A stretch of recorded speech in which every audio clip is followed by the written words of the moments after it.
আসসালামু আলাইকুম। চলে আইলাম কুয়াকাটা।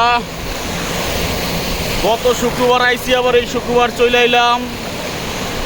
অনেক সুন্দর একটি জায়গা, সাগরে খালি ঢেউ আর ঢেউ। ওয়াও, কত বড় বড় ঢেউ, অনেক বড় বড় ঢেউ সাগরে। কুয়াকাটা অনেক সুন্দর একটি জায়গা, সবাই চলে আসেন কুয়াকাটা। ওরে ঢেউ,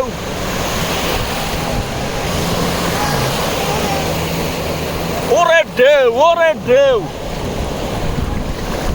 খালি ঢেউ আর ঢেউ, খালি ঢেউ আর ঢেউ। ওই মামু কই আইলাম, ওই মামু,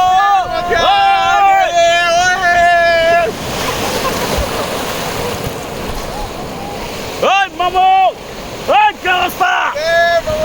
ওই কই আইলাম, ঢেউ প্রচুর ঢেউ। খালি ঢেউ আর ঢেউ। ওরে ঢেউ, ওরে আল্লাহ রে, ওটি কি হইতেছে? ওরে মোর ঢেউ, ওরে আল্লাহ রে।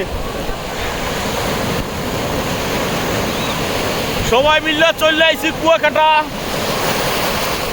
সপ্তাহে একদিন, প্রতি সপ্তাহে আসতে হবে কুয়াকাটা, প্রতি সপ্তাহে। আরে ঢেউ আর ঢেউ, অনেক সুন্দর জায়গা, সমুদ্র অনেক সুন্দর। কিন্তু সবচেয়ে দুঃখের বিষয় হচ্ছে সব সাগরের পানি লবণাক্ত, কিন্তু কুয়াকাটা সাগরের পানি হচ্ছে মিষ্টি, একদম নদীর পানির মতো। ঢেউগুলো অনেক সুন্দর, অনেক অনেক অনেক অনেক অনেক সুন্দর ঢেউ। আপনারা সবাই চলে আসবেন, ভালো লাগবে।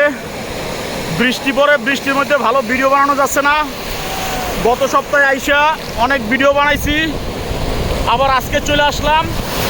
আপনাদের কুয়াকাটা দেখাইতে দেখাইতে শেষ করে এলাম, যা আছে কপালে। কুয়াকাটা দেখতে দেখতে আপনারা শেষ হয়ে যাবেন। আরে ঢেউ। সবাই ভালো থাকবেন, সুস্থ থাকবেন, সময় পেলে কুয়াকাটা ঘুরতে আসবেন। অনেক সুন্দর একটি জায়গা, সবার জন্য ভালোবাসা রইল। আসসালামু আলাইকুম।